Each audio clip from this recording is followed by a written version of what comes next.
The story began at the Galactic Survival Academy, the greatest school in the known galaxy. Young aliens from many worlds came there to learn about space travel. The seminar on exoplanet colonization starts in 10 minutes. I know. I just finished reviewing the data from the floating panel. Its halls were made of shining metal, and its classrooms floated above a giant gas world.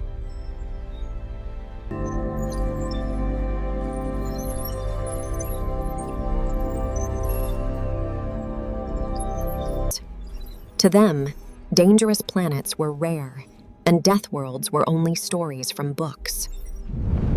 The seismic activity is constant, making colonization impossible.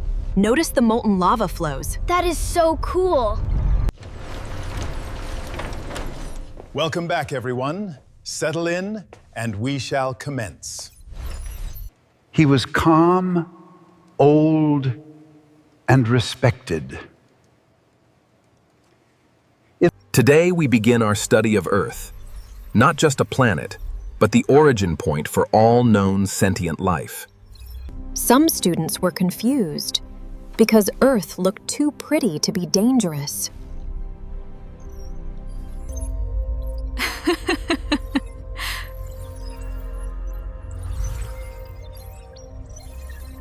They call this pristine Earth, yet the atmospheric readings from that era show alarming toxicity levels. I find their definition highly optimistic, don't you agree? At the back of the class, one human exchange student sat quietly. His name was Leo Carter.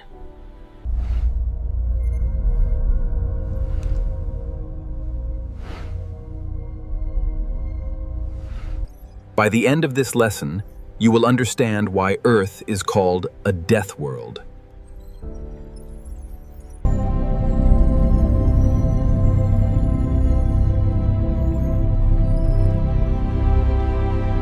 For centuries, we mastered the skies.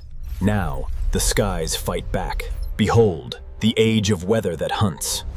Then the professor opened the first file. The title read, Weather That Hunts. At first, the alien students thought weather meant soft rain, light wind, and harmless clouds. Look how efficient the water distribution is over the hydroponics. They've mastered localized weather control. It's incredible. I wonder what the energy cost is. Then Professor Valen showed them an Earth hurricane. The storm was larger than a city, turning over the ocean like a living beast. As the surge hits the first seawall, observe the volumetric But what split about here. the wind shear at street level? That significantly impacts the debris trajectory we see. The students became nervous because this was not controlled weather. Then the next file appeared, tornadoes.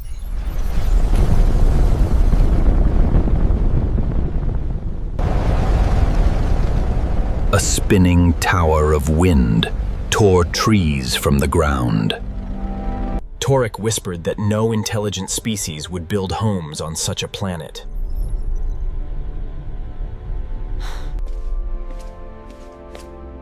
We rebuild. After that, the professor showed lightning storms that split the sky with fire. I've never seen snow like that before. It looks exactly like the level 5 storm scenario. Look how fast the drifts are forming near the church. He showed heat waves that turn the air itself into danger. Cycles. These two images represent the critical challenge of our era, managing water extremes. Too much in the cities? Yes, normalization is the next step. What did you observe about the atmospheric data? As you can see, the singularity remains perfectly stable within the containment field. It's quite harmless, really. The class froze, because humans did not only survive danger, they studied it. Strolls. Through advanced weather science and satellite scanning, we track storms. Our reinforced buildings and swift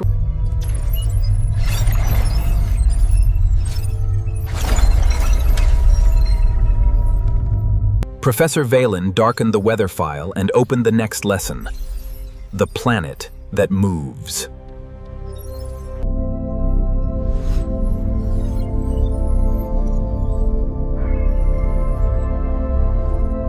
It's accelerating faster than the model predicted. Wait, look at the North American plate. That can't be right. As you can see, the subduction zone is beginning to fail. The red line indicates the primary fault rupture. The alien students were horrified because on many civilized planets, the ground never moved. This is a safe simulation of a major seismic event. The hologram allows us to study the structural response in real time. Buildings could fall, roads could split, mountains could rise, and oceans could create giant waves. As the eruption reaches its peak, observe the sustained flow rate and the atmospheric effects of the ash.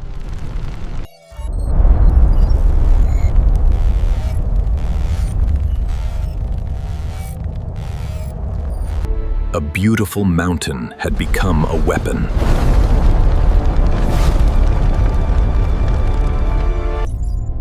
Sira asked why humans would live near these fire mountains. The soil is good for farming.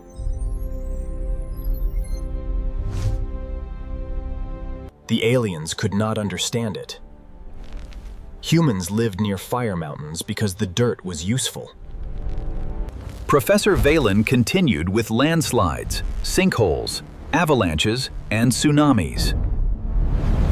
Look how fast the wave is growing. Is that accurate? The time to impact is critical. He was not huge. He had no claws. But he came from a world where even the ground could not be trusted. How will the atmospheric stabilizers compensate for the increased solar load on the Western Hemisphere? That is a valid concern. The primary systems should reroute the excess energy. The algorithmic anomaly resolves once the quantum entanglement stabilizes. What does that even mean? I have no idea. Excellent job staying calm during the drill. You are all very prepared. We know what to do. The room became quiet because human children were taught survival before they were fully grown.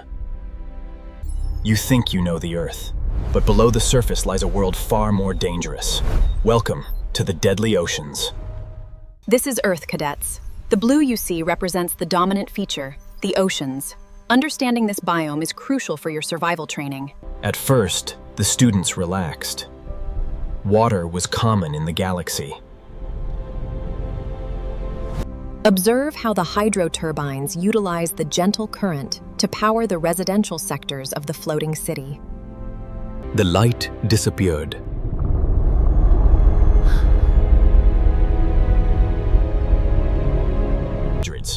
As you can see, the hull integrity is holding despite the 12,000 psi. Notice the stress fractures forming around the viewport.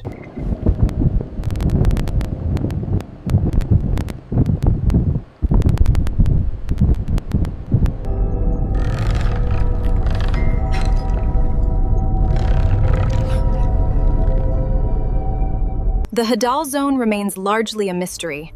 Our probes can only withstand the pressure for short periods, as shown in the data here. The students were shocked that humans lived on a world where most of the surface was dangerous, unknown water. That's impossible. Nothing could survive down there. As you can see from the deep blue scan, the sheer volume of the oceans dwarfs the landmasses. It is a fragile balance we must respect. Ocean hazards include the great white shark, the moon jellyfish, and the powerful saltwater crocodile. Drowning risk, venom, freezing water, deep pressure, and strong waves. Are you sure about this data, Leo? Because if the simulation is right, we have a serious problem. Persistence overcomes probability, given enough time.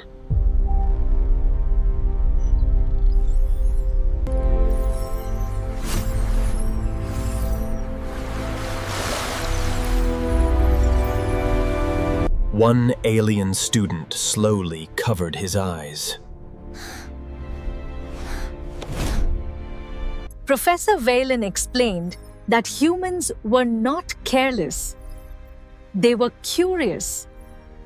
Driven by curiosity, they sought the edges of their world. This is the courageous, defying the crushing depths. The students realized humans were brave because they saw danger and still wanted to understand it.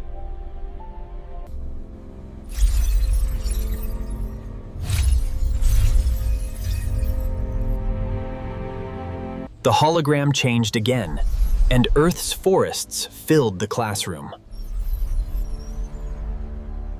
Look how fluffy the Angora rabbit is. They are all so peaceful, and the puppy is very calm. Look how real the fur looks. It's incredible detail. The class relaxed.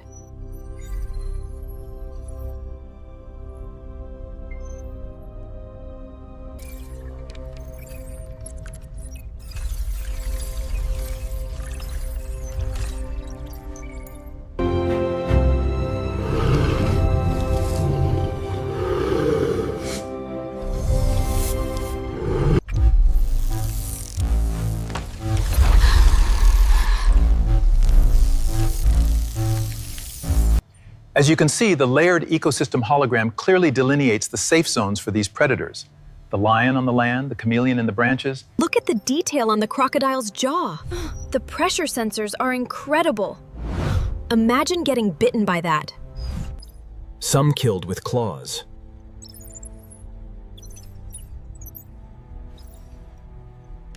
Some killed with poison. We'll examine the neurotoxins in the scorpion and the venom delivered by these snake fangs.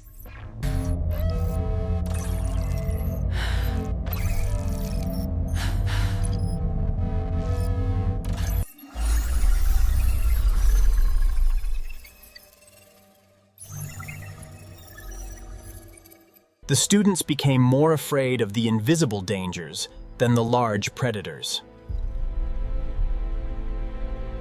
But how is that possible? We sequenced this last week. It shouldn't be glowing like that. It's crucial to understand the balance. While some microbes cause harm, others are incredibly helpful, and it's this delicate equilibrium that sustains life.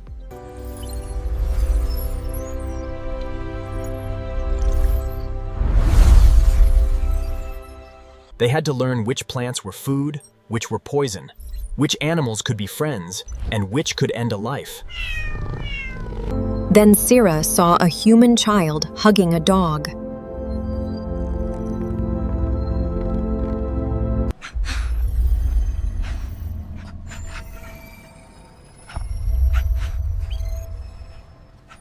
That's an insightful observation, Sira. The connection you see here is not merely symbiotic. It is what we call unconditional affection.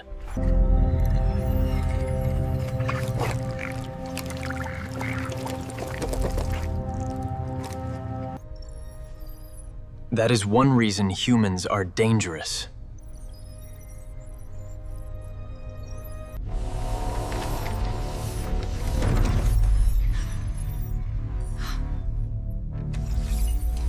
The students were told their next lesson would not be a hologram.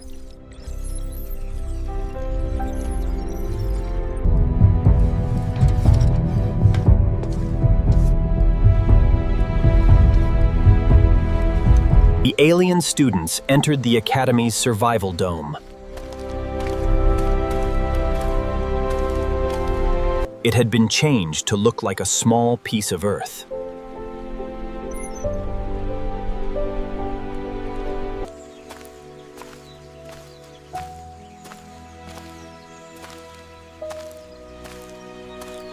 But the precipitation levels are hazardous, and the mud is highly irregular. Relax, Sira. It's just water and dirt. We go when the door opens. Professor Valen told them this was a safe version of Earth. But the word safe did not make them feel better.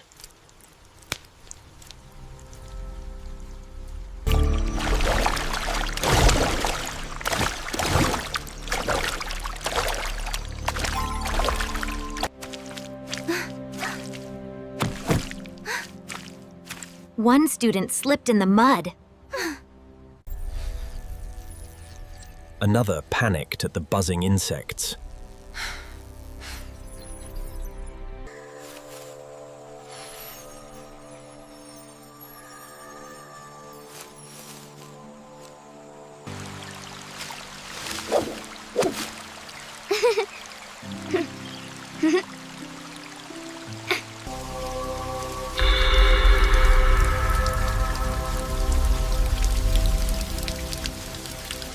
The aliens became cold and confused.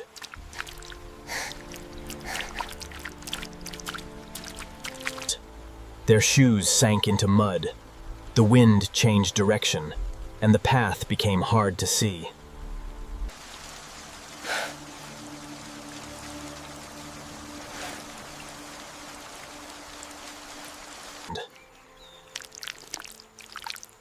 He showed them how to check the ground.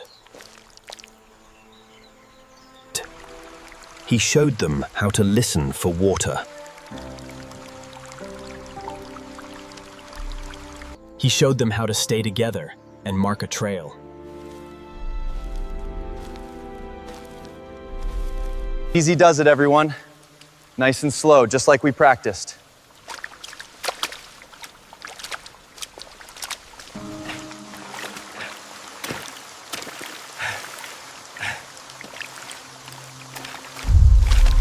The rain became too heavy, and the wind increased. What's wrong with the dome?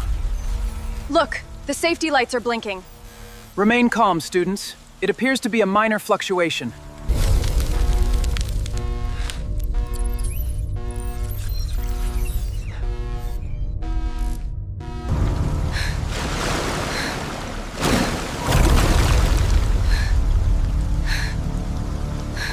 We have to seal the breach now. Valen, wait, she's still out there. Let me go, Professor. I can reach her. He ran into the rain.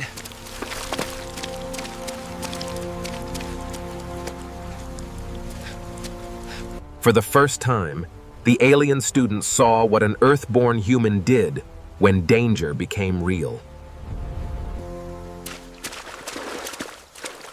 Leo found the missing student near the water channel. The current was not strong by Earth standards, but for the alien student, it was terrifying. The simulation is secure. The rain is just part of the cycle. We are completely safe in here. The student was shaking and unable to move.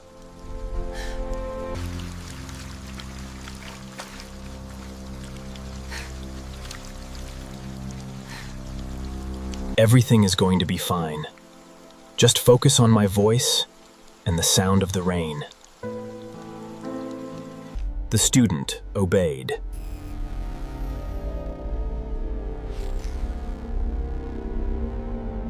All right, keep coming back. Easy now. And stop. We're clear. Good job. Together, they returned to the group.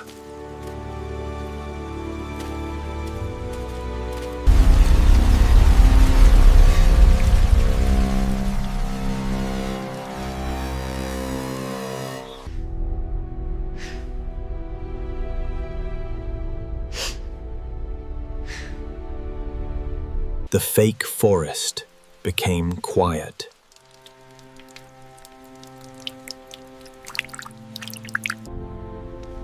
Torek looked ashamed for laughing earlier.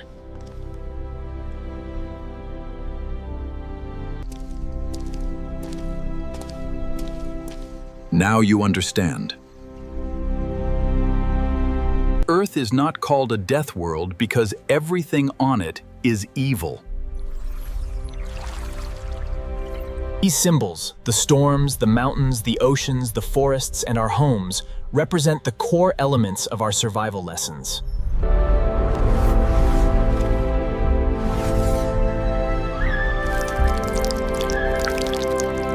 Looking good, keep it up. Hurry up, we're late! It is so good to see the whole family together like this.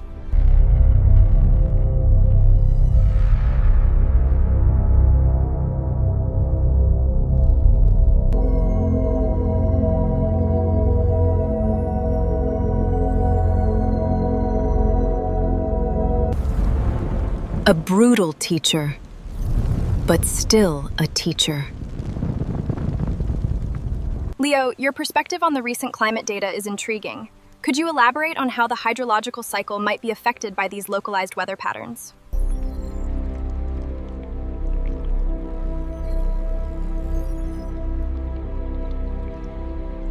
We didn't do it for the reward. We did it because they needed help.